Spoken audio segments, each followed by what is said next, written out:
Eto na mga boss, kakapasok lang na balita. Grabe si Cayetano, tanggal na. Nahuli si Marcoleta. Tumistigo na si Erwin at Soto. Huli sa buwatan ng dalawa. Base sa impormasyong kumakalat ngayon sa social media, mismong si former Senate President Tito Soto nang nagsalita na puro illegal na ang ginagawa sa Senate ni Senate President Alan Peter Cayetano matapos ang ginawa niyang pagtatalaga ng subcommittee ng Blue Ribbon kay Senador Rodante Marcoleta. Hindi daw to dumaan sa plenary kasi paano niya iimbestigahan ng flood control kung si Marcoleta mismo involved sa mga anomalya. Tatakasan lang daw nila ang mga kaso nila para mailipat sa minority, kaya wala na daw ibang nakikitang paraan si Senator Erwin Tulfo. Patatalsikin na lang bilang SP si Cayetano para maibalik nila sa Senado ang dangal. Kaya ito sabay-sabay natin panoorin kung paano si Senate President Alan Peter Cayetano, grabe, tanggal na. Nahuli si Senador Rodante Marcoleta, tumistigo na si Senador Erwin Tulfo at former Senate President Tito Soto. Huli sa buwatan ng dalawa. Tara, panoorin natin to. I'm not going to go into the details precisely because gusto natin independent at gusto natin yung committee ang magpatakbo. Nagulat lang po ako na sa lahat ng pwedeng maging reaction ni Senator Tito, sabi niya it's illegal. Papasalamat ako sa mga matitinik natin mga netizens. Nauna pa kayo na tinignan yung Section 18 ng Rules ng Senate at yung Section 20 ng Rules on Investigations in Aid of Legislation. But assume natin tama si former Senate President Soto at bawal mag-create ng subcommittee. Hindi po bawal nasa rules po yan. But sabi mo, then all the majority has to do is for the chairperson, Senator Pia Cayetano, to come out herself with the notice on Monday. So, ang point ko, sa lahat ng pwedeng reaksyon, bakit parang ayaw talaga na ituloy ito? No? So again, we're not here para manggulo. Kami ang ginugulo. We're not here para dagdagan pa ang problema ng Pilipino. We're here para yung hindi maayos, ayusin. So until we have true repentance and true reforms, corruption will continue at the highest levels. I was sad because I've been saying this for 3 weeks. I've been saying independent investigation because I do believe the President is being given wrong information. So nung sinabi niya yung barilan, paulit-ulit sinasabi ng NBI at DOJ, wala sa Senate. We have evidence, so mapipilitan kami na i-hearing din yan. So the Committee on Public Order will hear, will get to the bottom of this, will bring the NBI, the DOJ, PNP, DILG, lahat ng nag-iimbestiga, sabay-sabay na kami iimbestigahan lahat, no? So I want you to understand that the rule about voting is tied to the control. So totoo, 13 ang kailangan para mapalitan ng SP. Pero ang magpapatawag po ng hearings ay yung chairperson. So isang strategy po ngayon ng 11, kaya napansin nyo po every weekend, sila ang gumagawa ng sinasabi nila, may babaliktad, may sasama na sa kanila, may nag-iisip. Alam nyo po, ang kudeta, ang isang essential element po dyan ay stealth o kaya yung tahimik, ibubulaga ka, magugulat ka. Diba? So bakit sila maingay about it? One is to try to create distrust among the 13. Secondly is to create pressure. And number 3, bakit nila pinipredict? May huhulihin dyan, may arrestuhin, ganyan. Okay. Because may mga kakampi sila sa kabinete. That's very clear, no? So my point is this, no? One of their intent is to not allow the electronic or teleconferencing or any kind of online voting para pag sila majority sa floor, aagawin nila yung mga committee. At pag naagaw yung mga committee, sila na naman magdidikta ngayon kung anong pwede i-hearing o hindi. Nakita nyo po na inaalok namin ng committee, they can read their members anytime. So nagugulat lang ako kay, let's say kay Senator Erwin, paulit-ulit na wala daw napasa during my time and mabagal, etc. Pero nandyan na yung mga malalaking committee, hindi sila nagpapalista as members. Dati nag-uunahan pa. So I'll try not to make as much comments regarding the senators because I do believe when you're Senate President of the whole Senate. I can make a list para kontrahin yung sinabi ni Senator Lacson of bending backwards, ha? Sila bending the law, bending the rules. Ako bending backwards. Lahat ng request nila, hindi ko na isa-isahin. Basta't kaya, ginagawa. Sa impeachment po, consensus. I did not dictate anything and maayos na lahat yan. So again, I want to emphasize the priorities of this majority. No? One is the soul of the nation. So good governance. Okay? Kasama po dun sa good governance, hindi lang yung accountability, which is the committee hearings and the impeachment.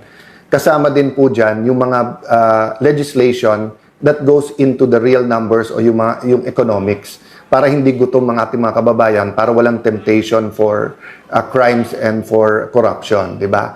So, kasama sa good governance, accountability, blue ribbon, kasama din po dyan yung impeachment, no? Then, as I said, kasama din po dyan yung real numbers. So, many other things will come up. There are administrative things, but as you see, no? Sabi nga nila, they're throwing everything, including the kitchen sink at you. No, they're even the kitchen. Tinatapon na sa amin. Anything they can think of, kaso daw. So guys, what can you do? One, pray for us. Pray for the nation. Two, tutukan. Res ipsa loquitur. The thing speaks for itself. Read between the lines. Anyone can speak. Pero tignan nyo kung sino nagsasabi ng totoo. So let me stop there and ask for prayers, for reflections, for insights during this weekend.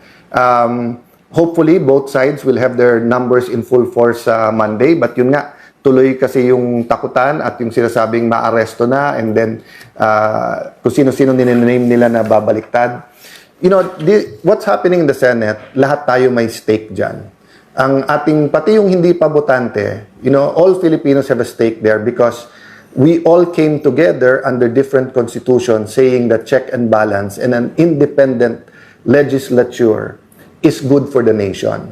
Because in the past, pag na-concentrate ang lahat ng power sa isang opisina o tao, abuse ang nangyayari.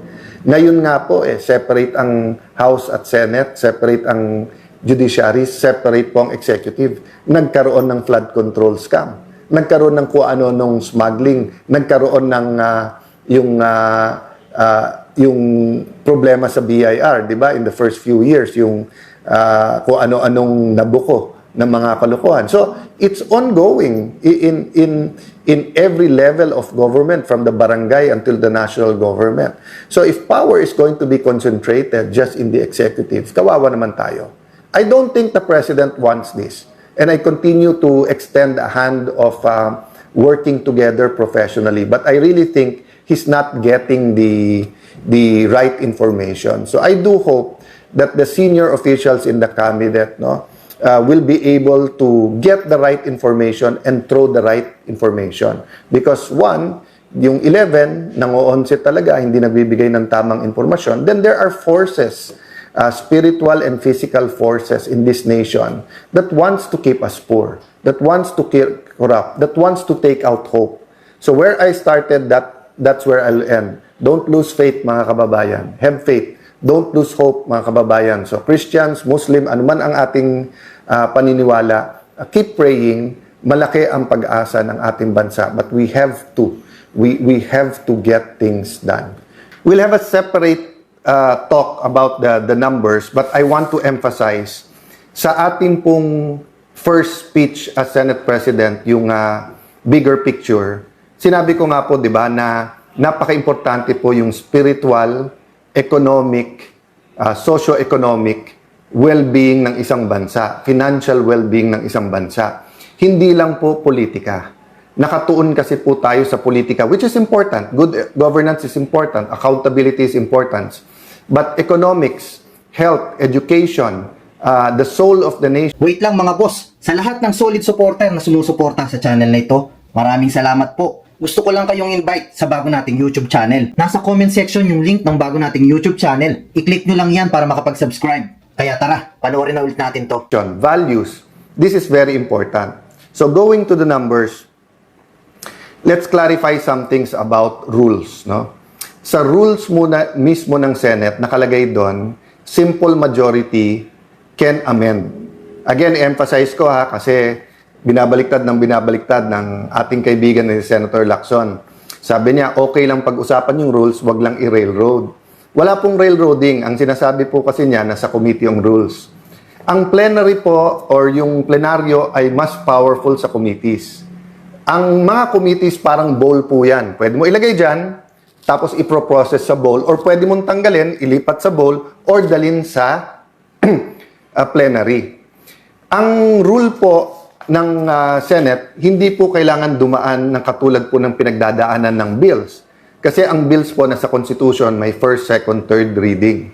So we were not violating any rule, and in fact, May 11 pa nag-start yan. So nasa nagsasabing nagmamadali kami, May 11 pa yan eh. So sabi nila, Monday na lang. Bakit? Kasi po, iilan lang sila nandun during that Tuesday night. But the point is, we were ready to defend and talk about the proposal. Ang dami na po lumabas na hindi totoo. For example, for any reason, pwede mag-online. Hindi po. Ang nakalagay po dun sa proposal, justifiable reason. And the Senate President still has to consult the Majority Leader and Minority Leader case-per-case basis. So, hindi po to blanket na anytime for any reason, pwede ka na mag-online. O sabi pangalawa, pandemic lang kasi to bringing up. Hindi po.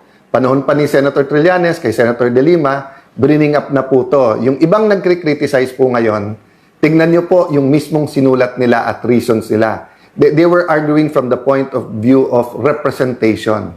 So, representation is very important now. Why? Because it's all about control. But before I talk about control, Senator Pia reminded me na binabasa niya, ang dami na lumabas about participation sa impeachment through online. Wala pong katotohanan na yung amendment ng rule na to ay nakaugnay sa amendment sa rule sa impeachment. Bakit po? Unang-una, inadapt na po namin yung rule sa impeachment. Pag binago namin yun, ipapublish pa, tatagal pa po yun. So, ngayon po, ang pinag-uusapan ay rule sa Senado. Wala pong katotohanan yung mga nagpo-post na nagsasabing ito po ay may kinalaman sa impeachment. Why is control important? Because the control, the chairman, schedules the hearing. So meaning, kung mababalik sa kanila, iske-schedule ba nila yung flood control hearing? O, kung iske-schedule nila, kontrolado din po ng majority at ng chairman sino ang iimbitahin. Kontrolado din kung once a week, once a month. Dati po, wala naman yung partial report eh. Kaya nga, paulit-ulit ko sinasabi, ang kailangan impartial, not partial. And paano ka maglalabas ng partial na hindi mo pa nabubuo yung theory kung ano talaga nangyari? Tignan nyo po, sabi ng Office of the Ombudsman, may mastermind. Sabi ni Senator Lacson, walang mastermind. So, paano ka maglalabas ng report na partial pa lang? And then, paano nangyari yon na panay oposisyon, na panay sa Senado? 1 trillion budget sa administrasyon, walang involved dito. Sa ibang mga panig ng gobyerno, walang involved pa dito. So, it is my hope that a spark of hope appeared in May 11. Why? No problem yung takbo ng Senado pagka normal times. But alam po natin that there is a world crisis because of Iran, Israel, US war. We knew that in 2022, nung nagkaroon ng Russian-Ukrainian conflict, apektado din tayo. We know that our being in between the rivalry of China and US also has an effect on us. We also know that the flood control scam, the infrastructure DPWH scam, was so big, is so big, that no one imagined na may ghost projects. But until now, the facts have not all been laid out, no? And a clear reform, a clear change is not upon us. So we have to accept the reality that there are those in the Senate who are comfortable at ang utak lang ay yung impeachment, which is a good accountability mechanism. But it's not the be-all, end-all because the flood control scam and other corruption, including agricultural smuggling, including, I recognize the changes being done in the BRR and customs, diba? But the everyday corruptions that hurt people, diba? That's why yesterday, sabi ko, we have to look at the real numbers, no? We keep looking at 11, 13, 12, 11. Sabi ko nga, solid yung 13, hindi magpapa-11. So, kailangan natin makita yung real numbers, saka natin balikan bakit ang tingin namin yung 11 ay nango-11. So, what's the real numbers? 7%. May nagsasabing almost 8% sa pinakamahihirap. That means sa 100 pesos mo, 7 pesos napupunta lang sa inflation. So, yung dating mabibili mo for 100 pesos, yung pera mo 93 pesos na lang. For the millionaires and billionaires, it is a problem but not that big a problem. But for those who ang daily wage no is less than 700 pesos. First of all, usually ang trabaho computed a little bit over 20 days. Pero 30 days mo na. Sabihin mo na minimum wage every day 21,000. Magkano pamasahe? Magkano renta? Magkano kuryente? Magkano pagkain? Pag kinumpute mo yun, sakop na yung 21,000. So, bawal magkasakit, bawal na magkaroon ng sapatos or gamit pang pasukan yung anak mo, bawal na magkaroon ng weekend man lang na makakain man lang ang pamilya together, bawal manood ng sine.